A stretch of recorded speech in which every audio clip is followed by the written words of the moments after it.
Assalamualaikum warahmatullahi wabarakatuh. Alhamdulillahi wa kafa wa salatu wassalamu ala rasulillahil mustafa wa ala alihi wa sahbihi wa man wafa amma ba'du.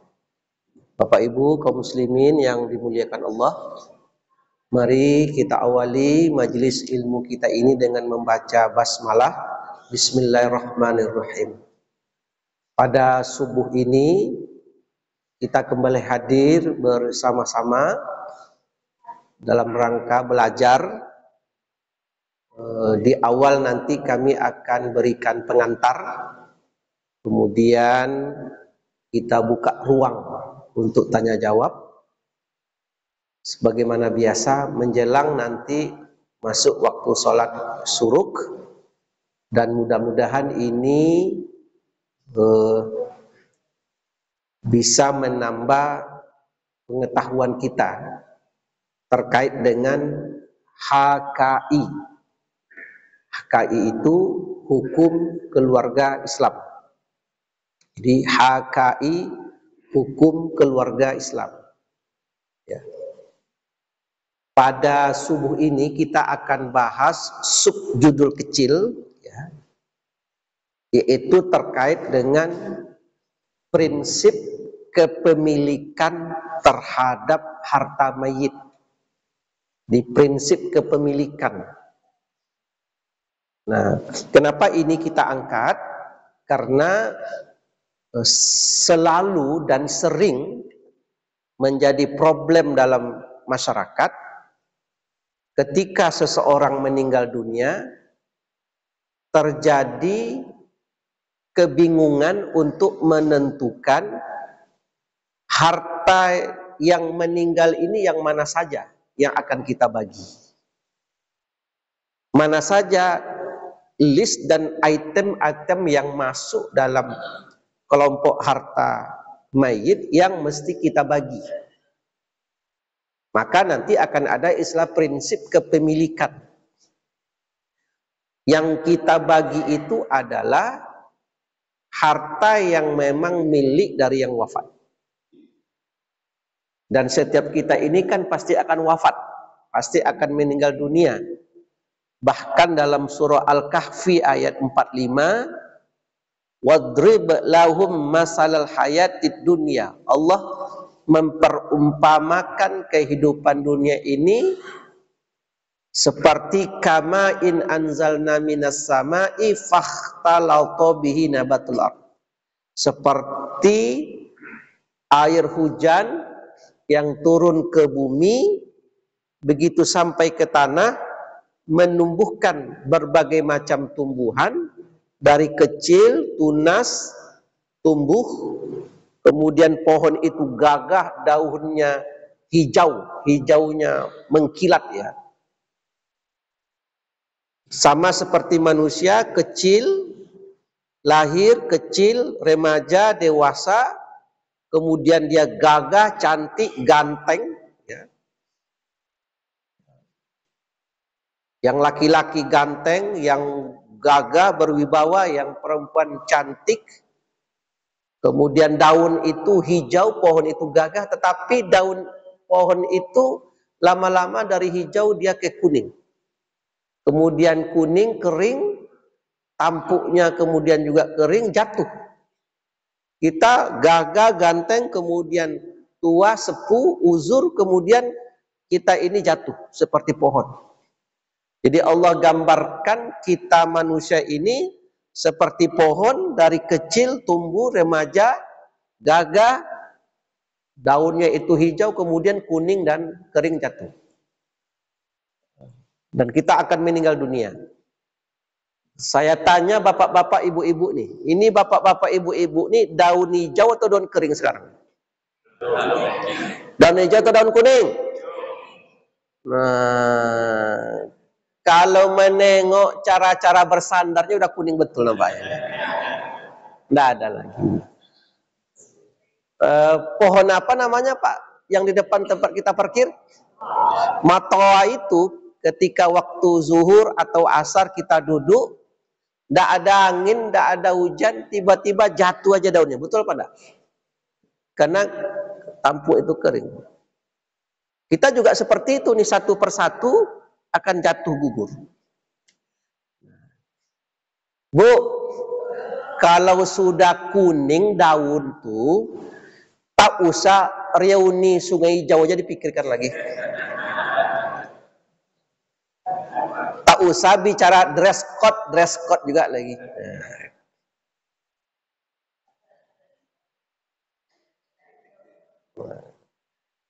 Nanti kan tidak enak. Di mana ibu tuh jatuhnya?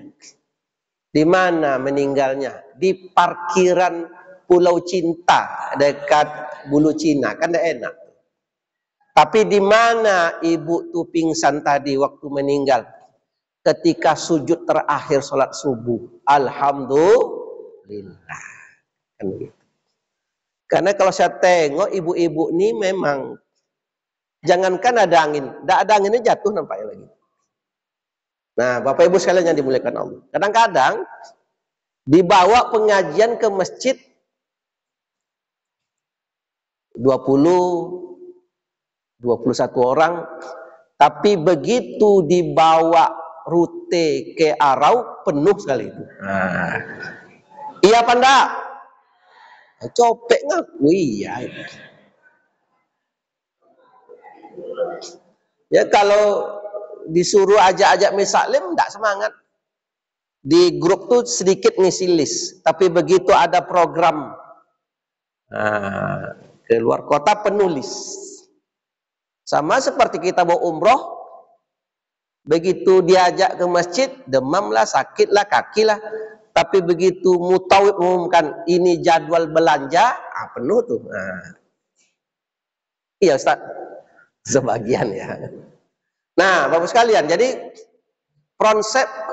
prinsip kewafat. Jadi ada yang bertanya, Ustaz, saya punya saudari kandung. Saudari kandung saya itu meninggal dunia. Dia punya anak dan dia punya suami. Saudari kandung kami itu dapat tanah waris dari ayah kami. Jadi kami adik-beradik dapat warisan tanah. Alhamdulillah. Termasuk saudari kandung kami itu juga dapat tanah, dapat aset. Karena saudari kandung kami itu meninggal dunia, maka warisan yang dari ayah kami itu kami ambil balik. Karena itu dapatnya dari orang tua kami yang meninggal dunia. Apakah itu betul atau salah? Jawabannya salah. Yang menjadi patokan kita itu adalah saat mayit ini wafat, itu sudah jadi milik dia atau belum? Kalau sudah jadi milik dia, berarti itu milik mayit yang ikut akan dibagi. Kepada siapa dibagi? Maka akan dibagi kepada anak kandung mayit dan kepada suaminya. Suaminya dapat. Kenapa suaminya dapat? Padahal itu adalah aset dari ahli waris ayah kami. Karena yang menjadi patokan kita adalah prinsip kepemilikan mayit saat dia wafat.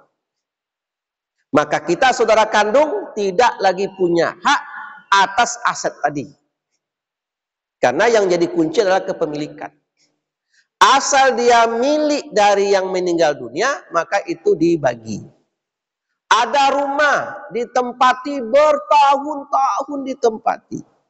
Begitu meninggal dunia, dilakukan pembagian, hitung berapa aset rumah.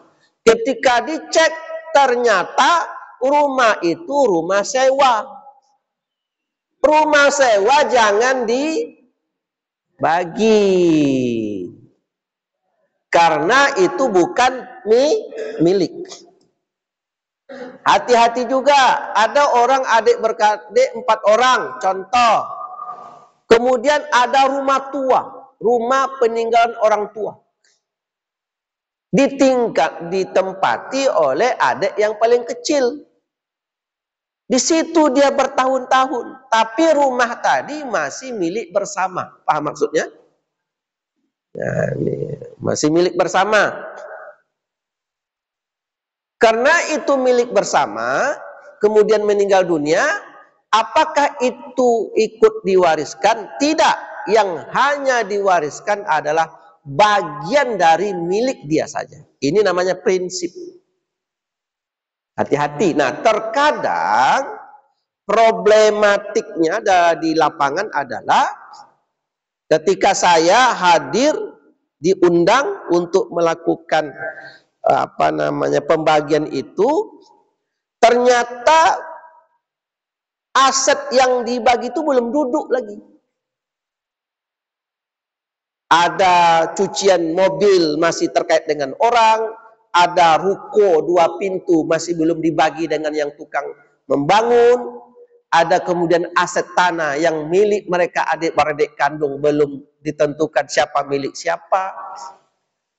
Saya datang ba'da Isya dengan gagah bawa laptop, saya pikir ini aset, buat surat pernyataan, mereka 5 orang adik-beradik, sekian pembagian. Malam hari itu hanya menetapkan siapa dapat bagian berapa. Soal eksekusinya mereka. Contohnya dalam 1 buah parsial tanah 2 hektar, masing-masing dapat sekian, sekian, sekian. Tapi kan belum mungkin bisa dibagi. Bukan dibagi, diserahkan ke yang bersangkutan. Kita hanya membagi berapa bagian, berapa aset. Tapi ternyata begitu datang, ini semuanya ribut, ramai di rumah tuh. Ini ada 5 orang adik-beradik kandung, ini ada orang, ini ada orang. Ribut, bertengkar, Pak. Saya pun bingung. Kalau tahu macam ini nasib saya malam ini, Pak, tak datang saya nih. Terperangkap saya. Tapi suka tak suka selesaikan. Supaya agak mereda itu majelis, sterilisasi dulu, steril. Mana yang 5 orang adik-beradik kandung? Nih, 1, 2, 3, 4, 5. Oke. Ini siapa nih? Ini kemenakan, Pak. Anak-anak dari mana? Yang ini, Pak. Nah, karena ayahmu ada, kamu keluar. Ini kemenakan nih, Pak. Cap harimau pula namanya, Pak. Menangkap aja kerjanya. Nah, saya tengok matanya merah aja. Kamu keluar. Karena ayahmu ada. Begini, Pak. Kamu keluar. Tolong, Pak. Kalau dia tidak keluar, saya pulang. Keluar dia. Ini siapa? Ibu-ibu nih. Ada hubungan keluarga? Enggak, Pak. Saya tetangganya, Pak. Tetangga pun ikut pula. Ngapa pula tetangga ikut? Jadi ada tetangga nih, Pak, suka mendengar orang ribut. Apa ceritanya nih? Ada apa tidak orang macam tuh? Kepo namanya tuh. Ibu keluar. Nyegi kau Ustaz, awak tahu ceritanya. Keluar, kata saya. Keluar. Mak harus macam tu, Pak. Kalau enggak selesai. Tinggal lagi berlima. Ini bapak-bapak ingin musyawarah, tunduk terhadap ketentuan yang saya bagi, atau kita lepas bapak pergi ke pengadilan. Pilih saja. Kalau memang secara hukum Islam, dengar cakap saya. Kalau enggak, saya pulang. Ya. Kalau enggak seperti itu kan, ya orang tua-tua, Pak. Orang tua-tua seumur-umur yang bertengkar tuh sekali-kali perlu pula tinggi nada kita buat. Kalau nanti bapak-bapak terhitung di sini 10, dapat 8 cuman atau 7. Tapi yang 7 itu kan sudah bisa dibawa pulang. Kalau dia dalam bentuk tanah, udah bisa balik nama, udah bisa bapak jual, bapak pergi haji, pergi umroh. Tapi kalau pergi ke pengadilan, lama ceritanya, bertahun-tahun, dan aset tidak bisa dikuasai. Paham maksudnya, Pak? Tapi kalau kita musyawarah sekarang, bagi sekarang, bisa tetapkan, ya udah. Mana yang mobil, bawa mobil. Mana yang tanah, mana surat tanahnya. Jelas, langsung selesai. Tapi kalau nanti yang dia dapat 10, ternyata terhitung cuma 8, yang 2 ini juga yang dituntutnya. Sementara yang 8 ini ada. Sama ibu-ibu, duitnya 1 juta, hilang 50.000. Risaunya berhari-hari, hilang 50.000. Padahal di tangannya masih ada berapa? 250.000. Ini prinsip kepemilikan, Pak. Jadi ini jangan main-main ya, karena terkadang di sini yang berat. Termasuk juga yang tidak lagi jadi milik mayit kalau ada aset yang sudah diwakafkan. Jadi secara de facto dari 2 hektar sertifikat tanah itu kan maksimal kan bisa 2 hektar lah. Ternyata 4.000 itu sudah diwakafkan oleh ayahnya, 4.000 meter persegi. Sudah diwakafkan oleh ayahnya, sudah terbangun situ musola, sekarang sudah jadi masjid. Dan ayahnya sempat sholat di tanah wakaf yang masjidnya dibangun masyarakat tadi selama 3 tahun. Sempat sholat di situ. Dan ketika ayahnya sudah wafat, setahun, 2 tahun, 3 tahun, waktu zaman wakaf 1 meter cuma 75.000. 7 tahun kemudian setelah pasca ayahnya wafat, tanah itu menjadi 1,5 juta semeter. Cepat. Pekanbaru ini kan cepat. Ketika anak-anak mengecek surat lemari orang tuanya, dapat lagi sertifikat tadi. Ternyata tanah musolah tadi yang sekarang sudah jadi masjid masih masuk ke dalam tanah induk. Belum dipecah, belum dipotong tanah itu. Oleh anak mengklaim itu milik mereka adik-beradik. Kata nazir dalam kurung pengurus masjid, ini sudah diwakafkan ayahmu nak. Nih kami pengurus masjid, masyarakat ini yang jadi saksi. Kalau andaikan ayahmu dulu tidak setuju, tidak mungkin dia sholat di sini 3 tahun lamanya. Secara de facto memang ayahnya sudah mewakafkan, tetapi secara administratif suratnya belum. Sebagai anak kandung, maka hati-hati, itu bukan lagi milik mayit. Walaupun administrasinya belum dipotong. Paham kira-kira Pak ya? Itu jangan ikut pula dibagi. Jangan nanti bagianmu bang atau dek, itu yang masjid sekarang tuh bagian jatah warismu, jangan. Itu tidak lagi milik kita. Nah, bapak-bapak, ibu-ibu, ingat ya, generasi kita besok beda dengan generasi bapak ibu dan kita. Generasi ibu, kalau bikin bakso, itu membeli mie ke pasar, membeli daging, olah bakso, buat bakso. Anak kita sekarang kalau makan bakso, beli bakso tadi, ada pula orang tukang antarnya lagi. Betul apa enggak?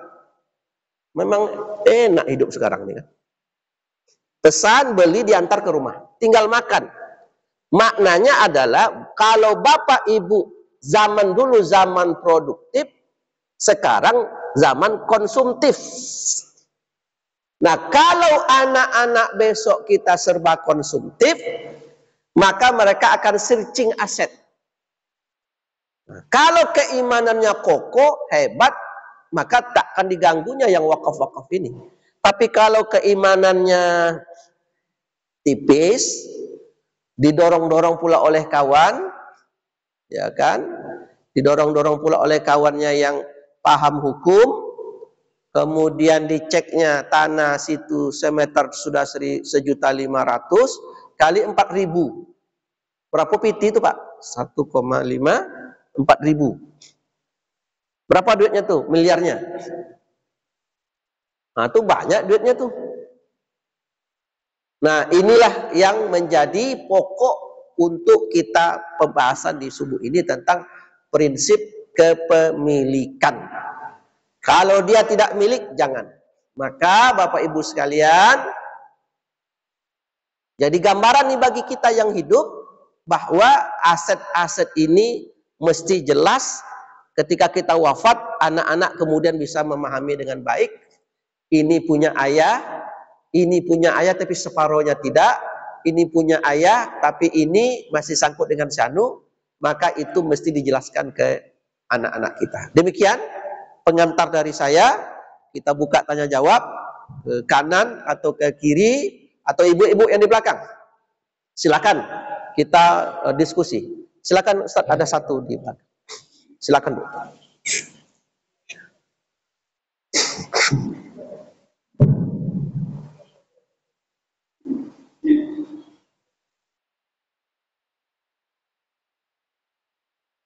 Assalamualaikum warahmatullahi wabarakatuh. Waalaikumsalam warahmatullahi wabarakatuh.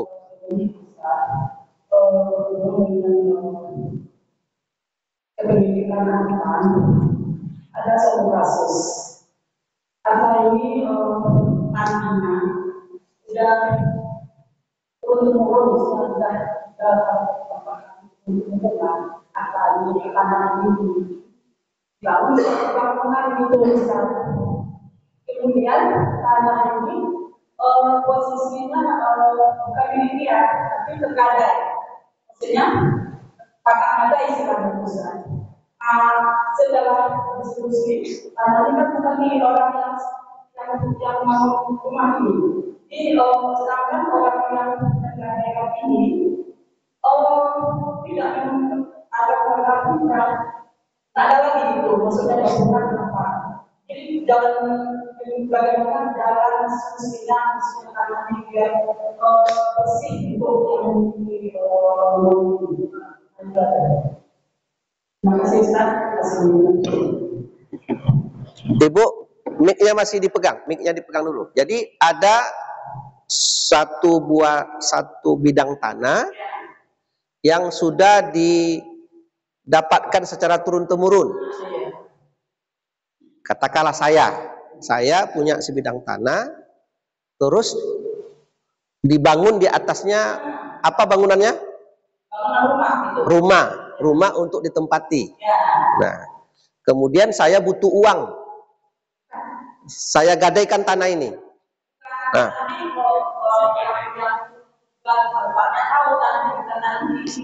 bukan tanah milik dia. Yang menggadaikan ini juga tidak menuntut orangnya juga dijual atau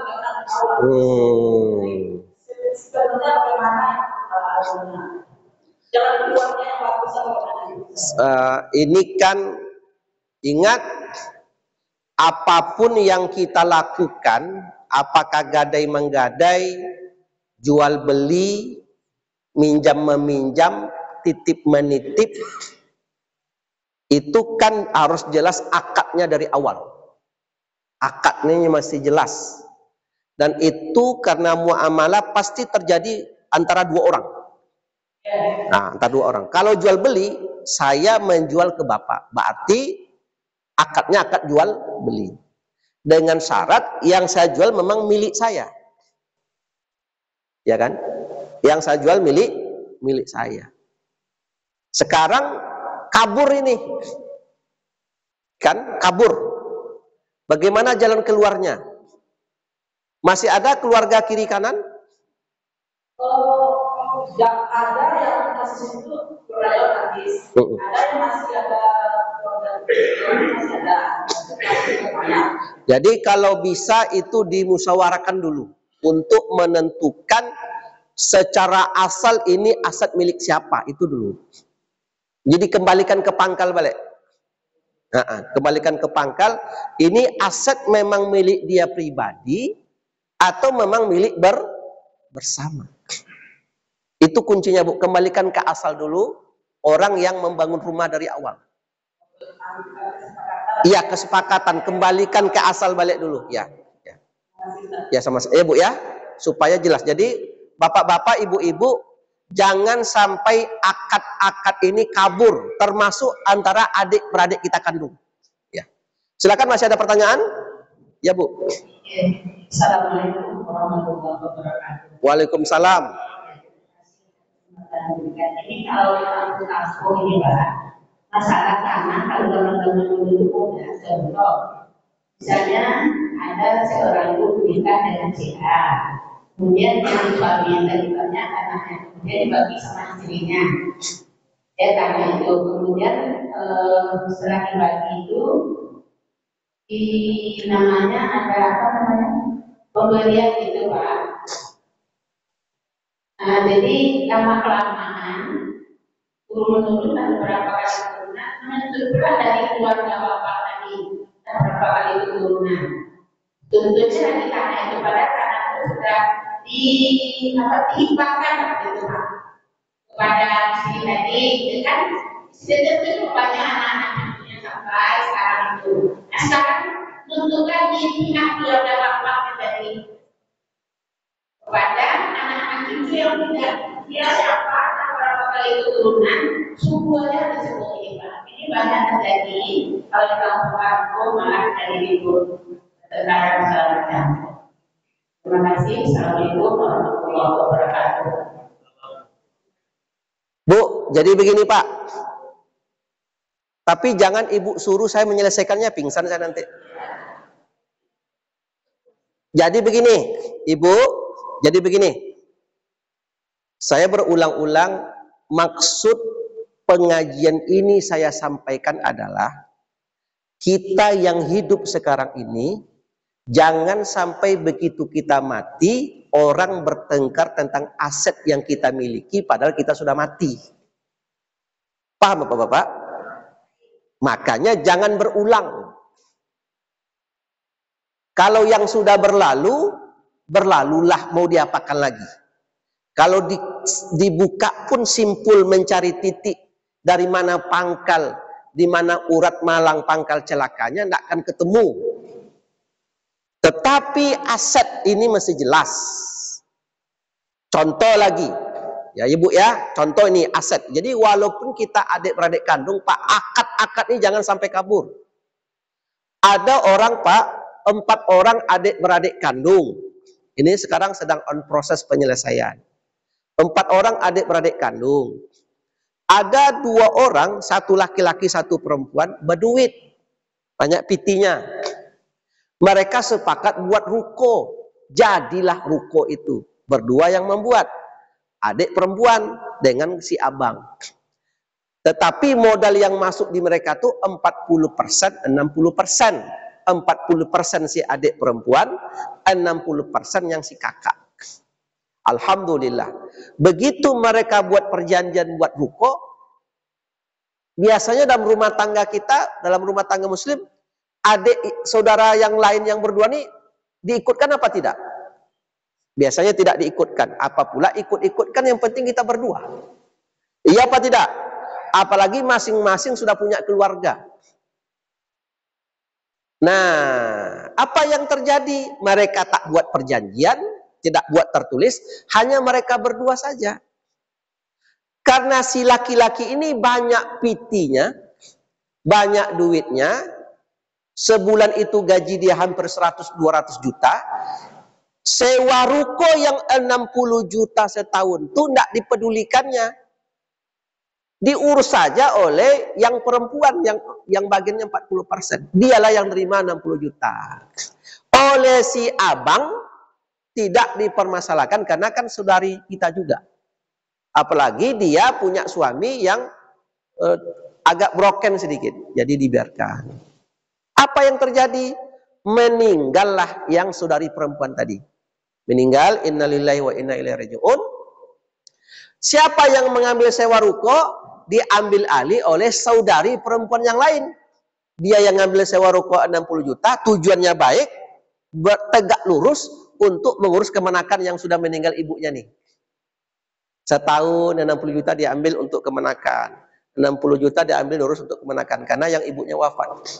Tiba-tiba saudara laki-laki ini Pak bangkrut Pak. Jatuh. Kena corona. Jatuh. Ya lazimlah begitu jatuh tentu searching aset lagi. Mencari aset lagi, mana aset yang bisa dipakai. Ingatlah ruko yang 60-40% itu. Dicek siapa sekarang yang mengambil sewa. Karena yang saudari yang kerja sama sudah wafat, ternyata yang lain. Tanyalah, kakak yang ngambil sewa ruko itu? Ya, Kak, ruko itu kami yang bangun, saya yang bangun sama almarhumah dulu. Bagian saya 60, bagian dia 40. Jadi dari 60 juta sewa ruko, Kak, nanti 60% untuk saya. Nggak mau kakak nih ngasih. Kenapa? Kenapa bertahun-tahun kamu tidak pernah mengambil? Kamu nggak pernah komplain. Itu jadi patokan. Kenapa kok sekarang aja kamu buat-buat cerita? Bu, paham nih kronologisnya? Kalau memang kamu punya, kenapa dari dulu tidak kamu ambil bagian kamu? Kok sekarang pula? Nah, bagaimana kita mengukur sekarang? Itu ruko milik siapa?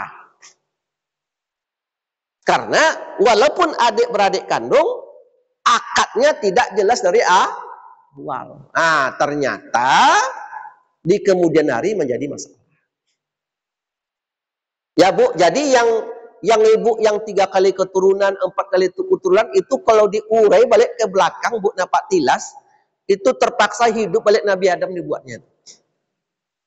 Tapi maksud saya, biarlah itu yang berlalu, jangan terulang di diri kita masing-masing. Wallahu alam shawab. Ya kalian, silakan, masih ada? Nih. Ya, ini Bapak ini, silakan Pak. Ya. Silakan. Itu pertama, kapan harta waris itu waktu terbaik baginya? Yang kedua, apakah ini kan saya rasa banyak terlanjuran? Terlanjur ini masih satu, hilang dua kali. Kami yang bagi warisnya minta maaf. Kalau ada kami, malaikat, perempuan itu kenapa?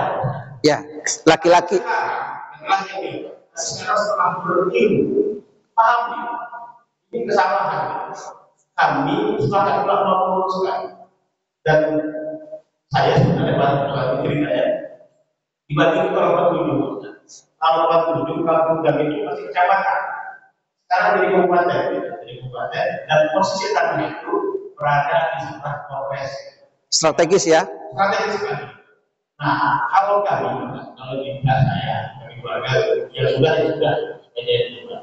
tapi ada yang perempuan yang lain, ada ibu, menggugat ini, sampai tadi malam, kapan gajian saudara, yang lalu menggugat orang yang sudah terlanjur memakai, membagi dulu ya. Karena tanahnya masih ada, belum dipakai juga, karena masih surat-surat yang masih surat lama.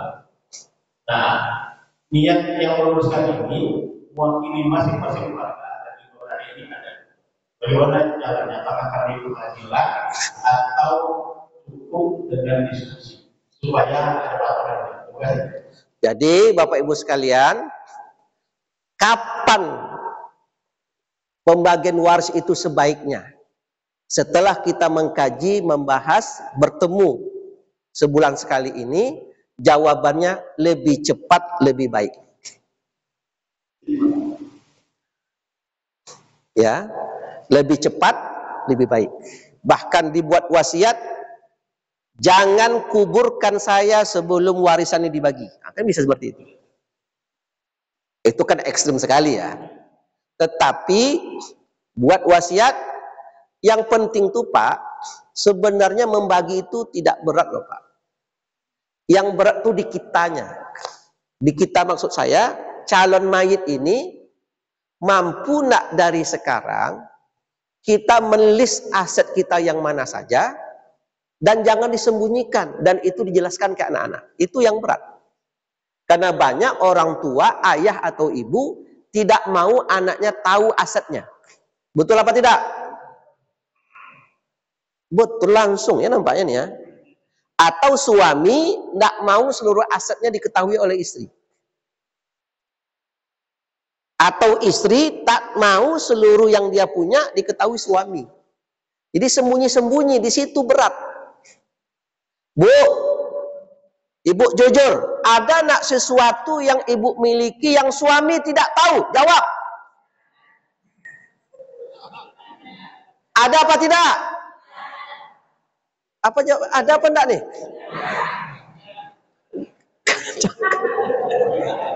Ini bapak-bapak. Saya tanya bapak-bapak nih, ada enggak aset yang bapak punya yang istri tidak tahu? Ada apa tidak? Nah, ada katanya kan? Nah, terserahlah, ibu ada, bapak ada, mana yang iya nih. Apalagi ibu-ibu nih, pas jadwal bayar julo-julo, tahu suami. Bang julo-julo bang, bang julo-julo bang. Pas jadwal menerima, bapak-bapak paham ya anak. Ini setelah ini ribut mungkin banyak lagi. Apa kata suami? Julo-julo kok nggak minta-minta lagi julo-julo? Ini apa kabarnya? Dek, apa kabar julo-julo yang kalian yang 1 juta sebulan tuh? Apa bang, apa namanya kemarin, apa? Nggak jelas jawabnya. Padahal suami tahu itu bahwa dibelikannya ke cincin, dibelikannya, dan itu disimpan. Pak, itu kunci. Jadi sebenarnya hidup ini mesti terang benderang saja. Nah, sepanjang kita bisa melis aset, kemudian tahu berapa jumlah aset, sehingga kita pasti, nak, nanti kalau ayah mati, kalau ibumu mati, bagi aset ayah ini secara waris di hari ke-7 kalian, Pak, kan yang penting itu kan masing-masing ahli waris tahu sahamnya berapa kan. Menyerahkannya boleh 3 tahun lagi Pak, karena kalau dia tanah tentu dijual dulu. Lama tuh menduitkan aset ini kan lama. Ada orang beli murah, tentu kita tunggu dulu. Tapi yang jelas saya sudah tahu bagian saya. Jadi kapan aset itu dibagi lebih cepat, lebih baik. Sekarang ada satu kasus tentang tanah. Nah, bagaimana cara menyelesaikannya? Saran saya, duduk musyawarah kepala dingin, apalagi aset ini aset dapat mudah. Bukan aset dari usaha tangan kita sendiri, tapi aset dapat nemu mudah. Yakni dari orang tua. Karena ini dapat mudah, sebaiknya dimusyawarahkan sehingga langsung bisa dieksekusi dan langsung bisa dibagi dan dibawa pulang. Tapi kalau kita ke pengadilan, nanti sidang-sidang di pengadilan, kalau nanti ada yang tidak setuju, terus dia akan banding, bisa 10-20 tahun aset ini tidak bisa diganggu. Udah mati pula kita tidak selesai. Jadi sebaiknya duduk, kepala dingin, musyawarah, lebih tak kurang kemudian kita saling maaf, bermaafan. Toh nanti, kalaupun parsial bagian kita terkurang sedikit, target kita 10 tapi dapat 8, sudahlah. Toh nanti dengan dapat waris itu, tak juga jadi pengusaha Naga 9 kita gara-gara itu kan. Toh kita hidup ini kan juga seperti ini. Jadi saran saya musyawarah. Musyawarah, duduk, mana yang terlanjur, kalau bisa dimaafkan, kita maafkan.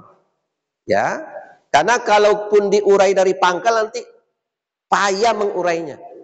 Jadi saran saya terkadang dalam berbagai macam kasus, musyawarah, duduk, kemudian saling menerima kalau terkurang dan terlebih. Itu saja saran saya. Ya, saran saya itu saja. Dan cepat Pak, karena kenapa? Nanti aset itu semakin mahal, kemudian kita sudah semakin tua, atau nanti sudah wafat pula kita, kemudian aset masih tergantung. Awas, nanti yang justru jadi konflik itu bukan kita lagi, tapi anak-anak sama anak-anak atas aset atuknya kan. Itu dia. Wallahu a'lam. Silakan, masih ada yang lain? Ini Pak, silakan. Masih ada Pak? Cukup ya. Tapi kamu diabaikan, dosa orang tua. Tergantung kerelaan. Kalau diredokan saja tidak ada masalah. Umpamanya bagian bapak abaikan, itu tergantungan sifatnya kan perdata. Kalau bagian kita abaikan tidak ada masalah. Ya, itu saja kuncinya. Tidak dosa. Ya, silakan Pak. Waalaikumsalam. Ini kasus ini terjadi di Sukabumi, di Kabupaten perumahan saya juga. Jadi saat sebuah rumah ini Pak, yang menjadi dulunya yang punya kantoran. Terus saat pergantian hari ini Pak, setelah berhitung sama saudara, ternyata tanah rumah yang dibangun tanah fasilitas kontrakan. Fasos Itu dari mana dapatnya itu juga. Setelah meninggal ternyata saat bahagia itu sedikit sebenarnya kan berarti tidak ada. Ya berarti kalau fasos masih ada sama developer tuh. Nah, sama developernya. Tapi program tidak ada. Terus ada yang tiga bersaudara tadi yang mampu juga mengurus sertifikatnya. Ya. Tapi yang itu bisa keluar. Bisa keluar. Gimana mampunya juga? Karena kalau di beberapa nggak ada yang itu juga.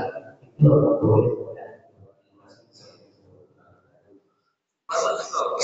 Fasos ya. Jadi memang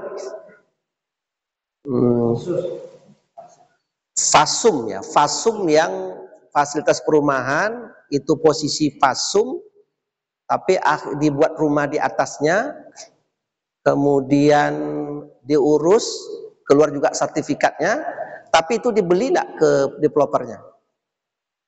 Fasum tidak ya, tapi tetap juga keluar sertifikatnya. Ya, sebelum kita bicara pembagian, tentu kita tengok dulu status itu memang milik dia enggak sekarang. Ya kan, milik dia enggak sekarang itu. Kan konsep kita kan yang kita bagi itu adalah harta yang memang milik yang meninggal dunia. Bukan milik dia, karena masuk itu kalau sudah bisa. Ya. Dan ada juga orang yang bahwa itu bukan miliknya. Ya sekarang berarti jawabannya bukan milik dia kan? Dan orang yang memiliki itu sudah wafat pula, sudah meninggal. Sekarang apa bukti yang dipegangnya?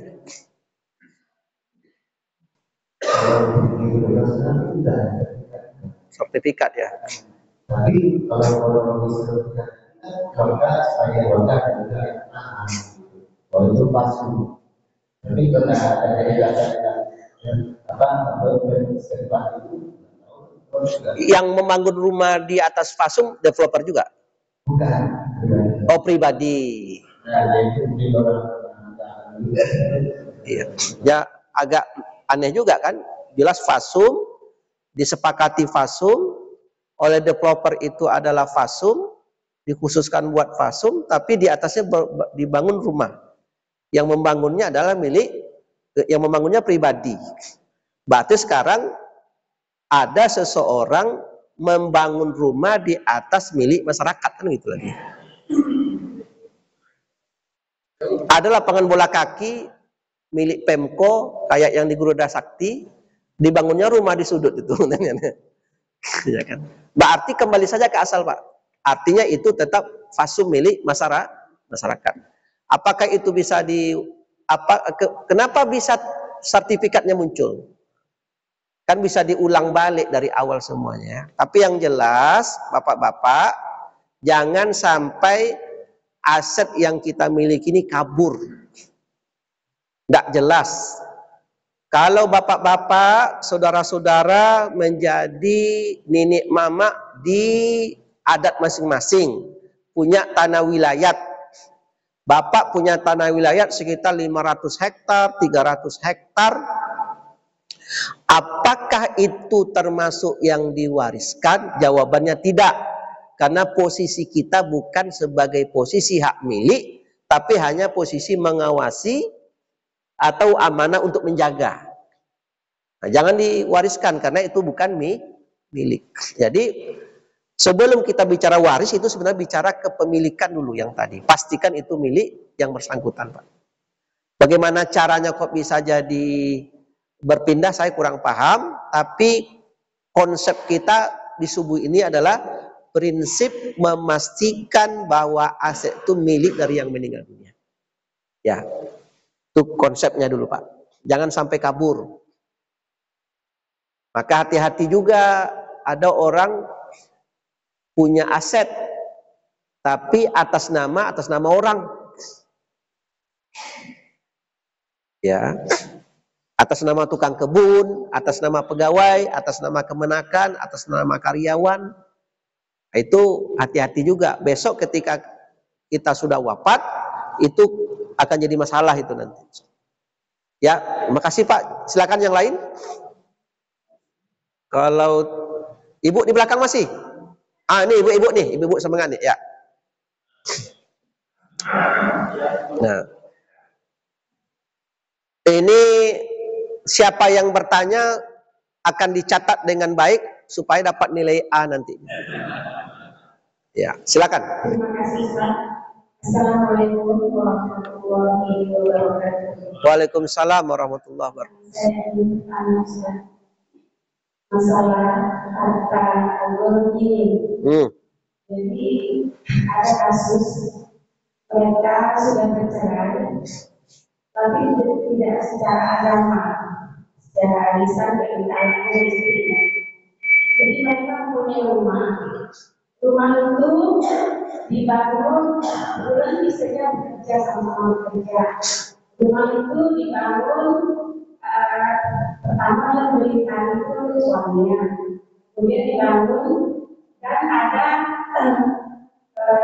di situ istrinya menggantikan SK gitu, harus itu. Suaminya juga membangun di situ atas SK dia juga terganti. Jadi mereka bercerai. Jadi si istri itu minta untuk dikeluarkan haknya gitu. Bagian dia yang ya. Suami juga gitu. Jadi gimana statusnya itu? Ya, tentu berpulang kepada mereka berdua untuk memusyawarahkannya. Kalau mereka mampu menghitung berapa aset yang masuk, itu lebih baik lagi.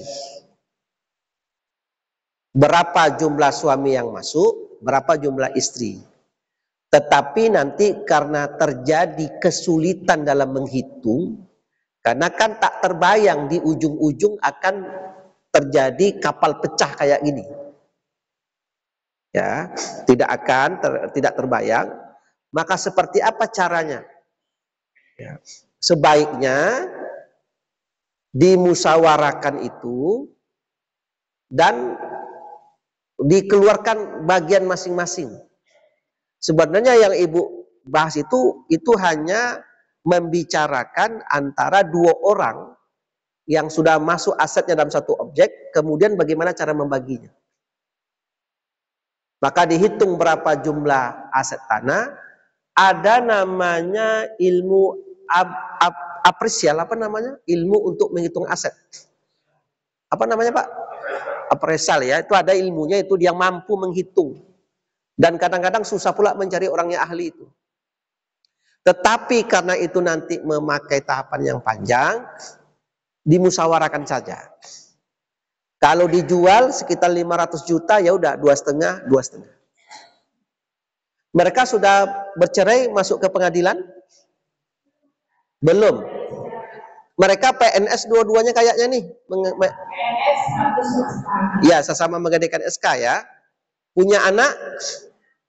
Punya anak. Maksudnya ini mereka itu nanti sudah dikeluarkan masing-masing. Maksudnya sakit bagi lagi, nggak boleh. Itu tergantung kepada mereka berdua. Karena itu kan perdata biasa saja. Yang ibu tanya itu kan itu bukan cerita waris, karena dua-duanya masih hidup. Waris itu terjadi kalau salah satu wafat. Waris itu dimulai kalau ada yang wafat. Karena dua-duanya masih hidup, berpulang saja kepada keduanya untuk cara membaginya. Ya Bu ya, berpulang saja ke mereka berdua. Kalau supaya lebih aman, ambil pihak ketiga untuk membantu memusyawarahkannya. Untuk yang menghubungkan antara keduanya. Ya Bu, itu saja caranya. Jadi dimusyawarahkan saja. Kalau supaya dapat titik temu. Ambil pihak ketiga, merundingkan, dan membantu untuk cara menghitung agar aset masing-masing keluar. Dan yang si perempuan nanti dapat suami baru, yang laki-laki dapat istri baru. Tapi hati-hati juga ya, kalau dia mendapatkan diceraikannya istri sekarang, kemudian nanti dapat istri baru, apakah dia bisa jamin istri yang baru lebih baik dari yang sekarang? Kan tidak pasti kan. Itu catatan itu. Ya. Tapi mereka belum ke pengadilan ya. Belum ya. Itu saja ya saran saya Bu ya. Dimusyawarahkan saja ya. Keruh, tidak ada keruh yang tidak bisa dijernihkan. Kusut, tidak ada kusut yang tidak bisa diselesaikan, asal dia duduk mau memusyawarahkan. Ada lagi Bapak Ibu? Ya, Pak Imam, waktu kita masih ada? Ada. Ya, silakan satu lagi Pak, kalau memang ada. Kalau tidak ada nih Pak, nih Bapak Pak Ji. Ya, silakan.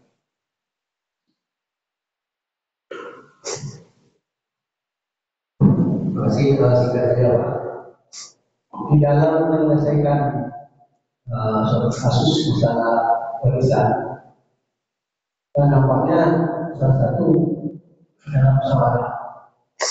Kalau musyawarah ini sudah ada keputusan bersama, maka itu dapat memberikan kepada pihak pribadi.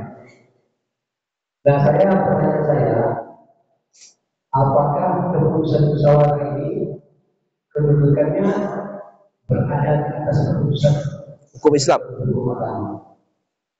Artinya, atau kata lain, kalau musyawarah ini menentukan keputusan A, sedangkan menurut hukum agama keputusannya B, maka dipakai dalam keputusan A ini. Apakah benar? Begitu. Nah, Bapak Ibu sekalian, ini pertanyaan yang sangat bernas. Mana yang lebih kita utamakan, hukum Islamkah di atas penyelesaian ini atau musyawarah? Musyawarah yang saya maksud bukan dalam rangka untuk meninggalkan hukum Islam.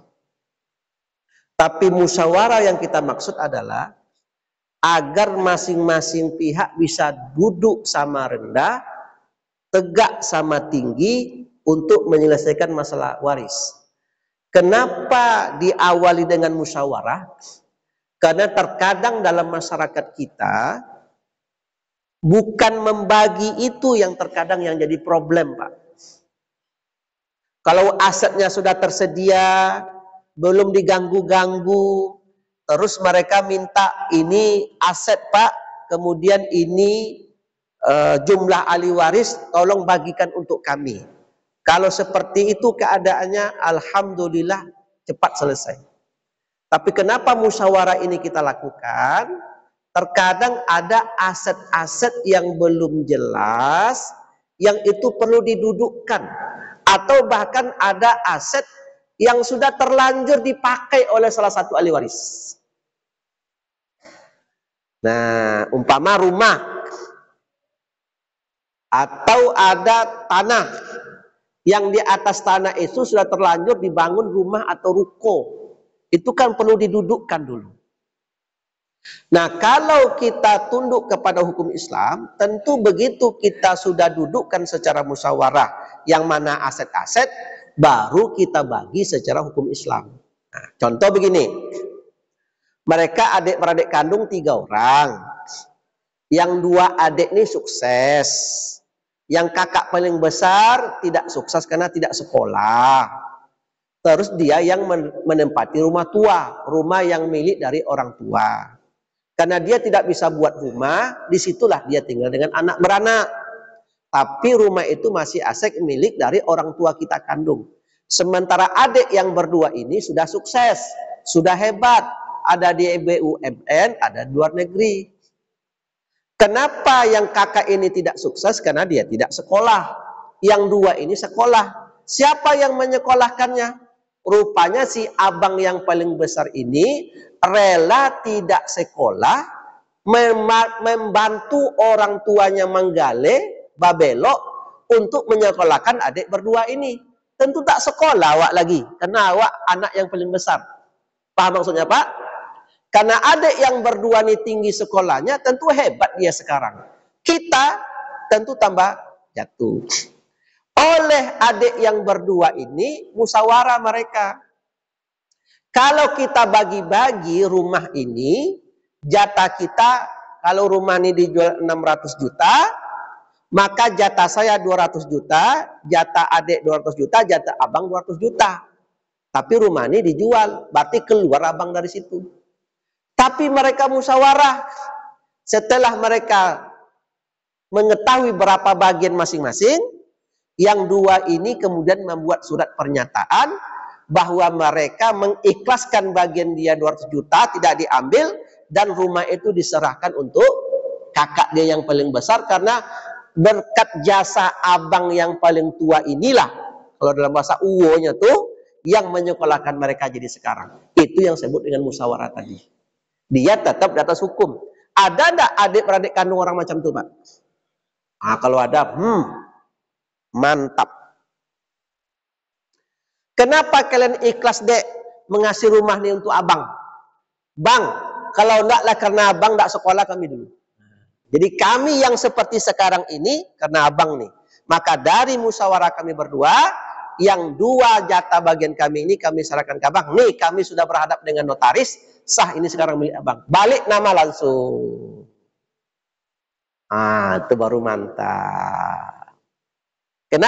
Kenapa langsung balik nama? Supaya nanti di kemudian hari tidak lagi jadi masalah. Bolehkah kita melepaskan hak bagian waris kita untuk yang lain? Jawabannya boleh, setelah kita sudah mengetahui berapa bagian kita. Nah, jangan dari awal. Kalau dari awal nanti orang ikhlas bagian kamu, ikhlas bang, ikhlas nih, ikhlas. Rupanya setelah pulang tahu kalau bagiannya 100 juta, banyak rupanya, jangan seperti itu. Ya, demikian yang dapat saya sampaikan. Terima kasih. Mudah-mudahan ada hikmahnya buat kita bersama. Dan sebelum Ramadan kayaknya kita masih ada tatap muka 1 kali lagi di bulan Februari ya. Nanti Ustaz kasih tahu saja. Dan Februari besok itu tatap muka terakhir tahun ini. Seharusnya kalau secara jadwal kampus ini sudah ujian kita seharusnya besok ini. Nah, pas itu ya. Demikian. Lebih dan kurang mohon maaf. Wassalamualaikum warahmatullahi wabarakatuh. Terima kasih.